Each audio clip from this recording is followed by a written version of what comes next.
చెప్తాను నేను. టెన్స్కి సంబంధించి చాలామంది ఆ మీనింగ్ అర్థం కాదు చాలామందికి. అది ఆ 2 సెంటెన్సెస్ చూస్తాను నేను. చూడండి, ఐ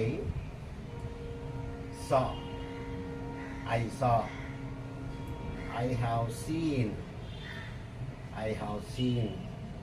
ఈ 2 మీరు గుర్తుపెట్టుకోండి. I saw, I have seen. ఏంటి అసలు ఈ 2?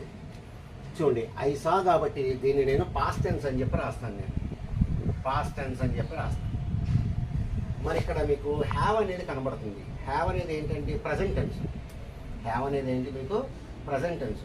అంటే దీని పేరు ఏంటి అంటే ప్రజెంట్ పర్ఫెక్ట్ అని చెప్పి అంటాం.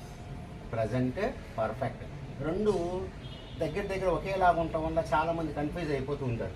ఇప్పుడు చూడండి, నేను చూశాను రెండింటికి మీనింగ్లో ఉండదు, కానీ కొన్ని చోట్ల మనకి డిఫరెన్స్ వస్తుంది అనమాట. ఏంటది? I saw